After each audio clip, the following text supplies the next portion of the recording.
This time we have defensive coordinator Zac Alley. Questions for Coach Alley, Greg? Zach, take me through putting together your defensive schemes a little bit. I mean, I'm interested because the two-bandit look that you used this week, and is this something you start in the spring and rep through, or is it a mad scientist the week of the game? I'm going to throw this at it. How does it work for you? How do you put this together? Yeah, some of it's things we've done before and we have worked on. Other things is kind of like right before I come in here, I come up with them, and we decided to put them in and teach them this week. So, it kind of varies game to game. There were some consistent looks and things we've done in the past that we get to. But then obviously every week we're going to have something game plan wise that we will do to that team for whatever it is that they do that week. So why was the two-bandit look appropriate this week? Was it something you saw out of Pitt, something you thought out of your defense? What was it that made it effective? I thought, two things. I thought that we could, confuse the quarterback in that look, with kind of moving guys around and playing them different places. Gives you more coverage variations and things you can do. And then secondly, we hadn't really shown that, and I knew they wouldn't be prepared for it. You also went with three high safety. Some people call it the cloud coverage at times later in the game. And I'm trying to remember who it was. I think it was Perry back deep in the middle. What does that alignment give you in any packages other than, say, third and longs? Yeah, it creates, confusion in disguise. The pre-snap look is very similar every time, and so it's harder on offenses to pick up on where you're going, who's going where, and then, if they're trying to read a particular guy or do something like that, sometimes that read changes in ways that in base four-down defense it wouldn't. So it gives you just kind of versatility from a coverage standpoint. So how many different schemes or ideas do you have in the back of your mind that you can throw out? I mean, are there hundreds? And do you just keep them in the back, not wanting to show them all early, save them for later in the season? Yeah, Coach Green always says, don't take notes on Monday because I'll have 1,000 things on the board, and there's 25 things I want to do, and we'll have to narrow them down. So, there's things you watch that you like. There's things that you've done in the past that, you can remember that might be good. This correlates. Hey, this team's similar to this team. We did that, 3, 4, 5 years ago, whatever it is. So it comes from both film study. Sometimes I'm just like, let's try it, see if it works. And then other times it's things that I know we've done before that can be effective on the scheme we're playing that week. Playing this team, one unique thing I see, the quarterback and the two running backs have single-digit numbers, and they're about the same size, about 6 feet, 220, that kind of thing. Is it tough to figure out, okay, who's got the ball and the things that they do because those guys are so similar?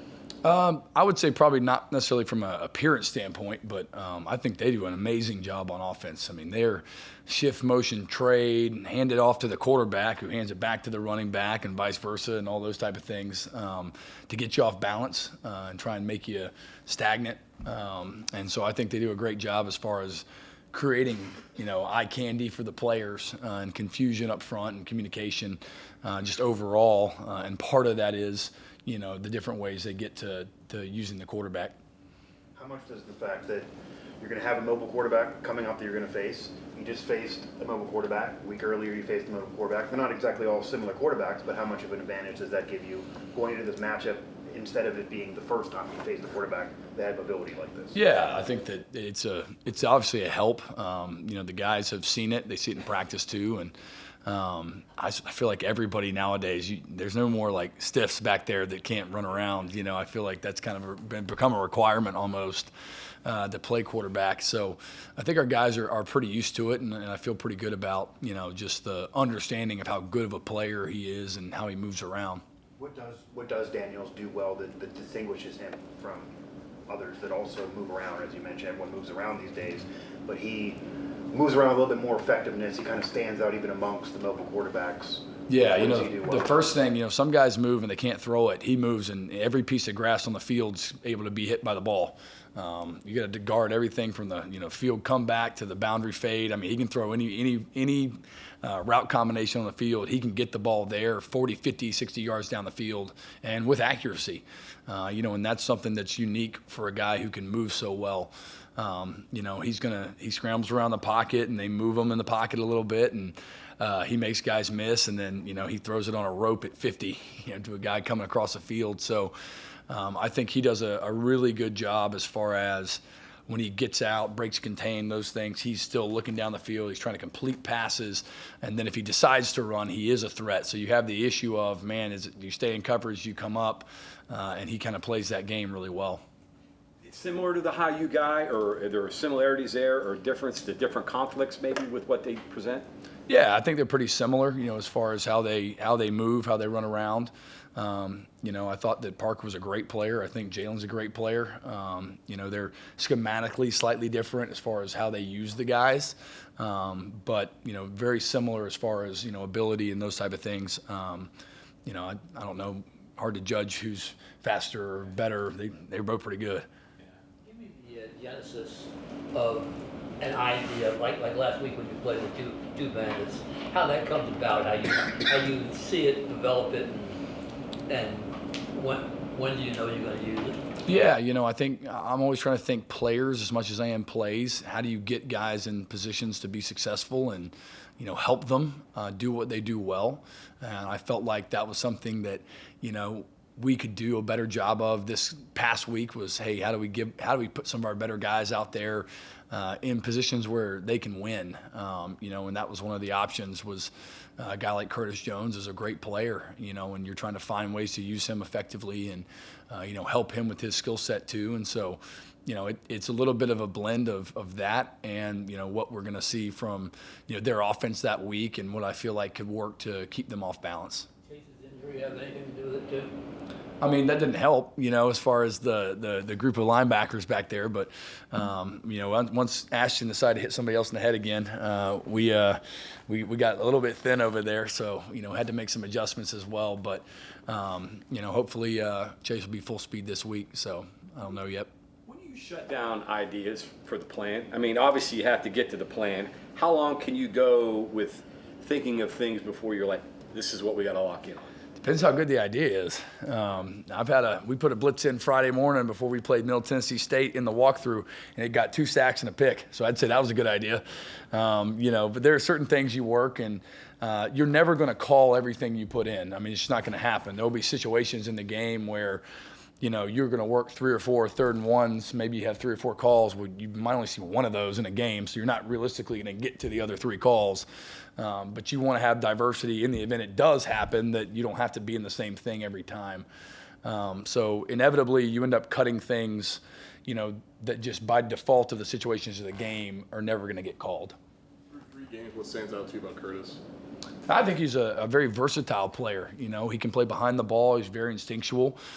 He can rush off the edge, as he showed the other night.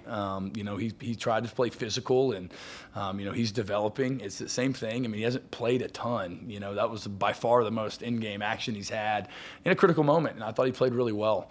But he's just very, very intelligent. He cares. He comes up here. He's here every day, all day long. I saw him this morning at like 7:30. I was walking up here, and he was in the bandit room in there watching film. And so you take a guy like that has good players around him, and you try and help him, develop and do what he does well to become disruptive.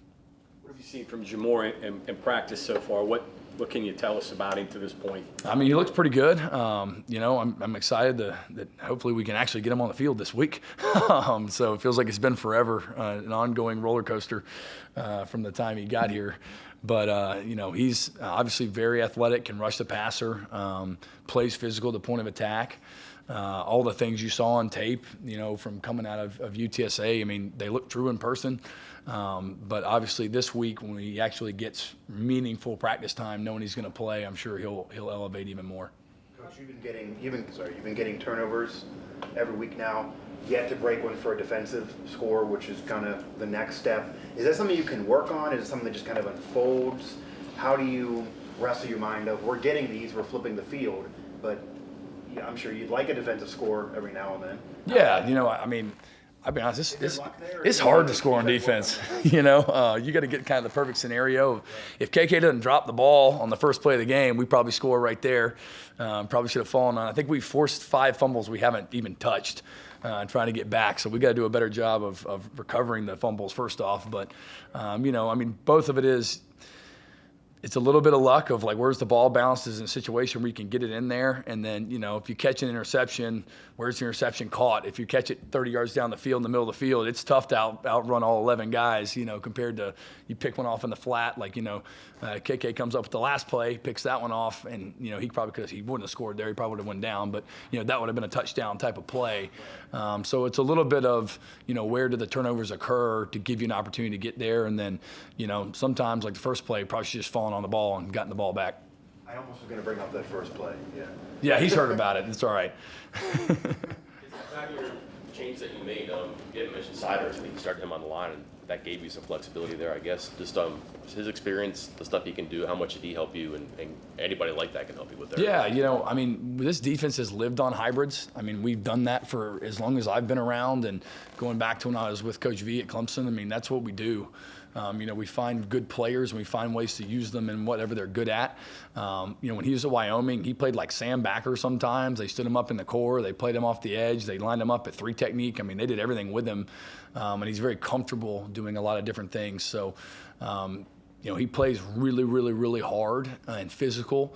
And so that lets him play those kind of multiple positions and multiple spots to just try and help you, you know, have that diversity. Looking at players who come from different levels, Division II, FCS, even Group of 5, you see what they do. What do you look for as far as like a translation to this level? And separate from that, do you kind of pencil them into what you do, what you have in mind, versus what they were doing in the defense at the level they were at, like their potential versus their reality? Yeah, a little bit of both. You know, the first thing I would say, like, I told somebody this the other day, man, guys that make plays in high school make plays in college, and guys that make plays in college make plays in the NFL. That's just how it goes. You know, and so you're looking for guys who make plays, you know, some of them hopefully when they shouldn't, you know, I call it winning in the gray, when it's not perfect and easy and it's a layup, you know, hey, who wins? So you're looking for those type of guys that give you that. And then, you know, within the scheme, there are certain dudes that fit better than others, you know, based on what we do. And, you know, every now and then it's a little bit, we have to look introspectively. I'll say, hey, this guy's, you know, they got him out here playing nickel Sam, but he might be a really good starting boundary safety, you know, or vice versa. Hey, this dude's a 3 technique over here, but we think he's a defensive end for us, or whatever it is. There's a bunch of different ways that, you know, as you're assessing film, you're trying to figure out within our schemes, all right, what position would they fit at, and then what can they do to help us win. Would you worry? Is he a guy that maybe down the road you could move around and band it in, that kind of deal? I'm sure, yeah. I mean, he could probably put whatever you wanted him to. Put him at safety, he'd probably be able to do that too. But obviously, he's a great pass rusher, so you're going to try and rush him off the edge to affect the quarterback as much as possible. And you know, he's a big dude that plays physical, so same idea. I mean, he's got a lot of versatility to him as well. Foster, preseason All Big 12 guy, center. What do you see from their O-line? Yeah, I think they're really well coached, and they do a lot to help them. You know, the shifts, the motions, they run a bunch of different run plays. The quarterback's mobile. They use him in the run game too. And so, you know, they help them and create advantageous leverage is how I'd call it, you know, like where you have to beat a block. But they're a really good O-line. You can tell they're together. They're coached really well. You know, they don't have a lot of, oh, they busted and this guy's just free through the A-gap. That doesn't happen very often to them. So I think they're all, you know, a pretty cohesive and good group. Message to your guys in that overtime period when you nearly had back-to-back turnovers? They called Holstein down, but there was a fumble, and then KK he dropped that interception. What was the message to your guys going into that? That we win the game on defense. You know, that's the mindset that we've got to have. I said that in the huddle before we broke the thing. I said, man, we go win the game now. You know, we want it on us good. It should be put on us. You know, when the game's on the line, I want to be out there. You know, it doesn't bother me at all. And our guys played like that. You know, in the last moments, we played hard, all right, and gave the effort and the execution that you needed in critical moments. And good teams do that. You know, you step up when it matters the most. You play your best in those type of situations, and they did. Okay, thank you very much, Coach. Thanks, guys.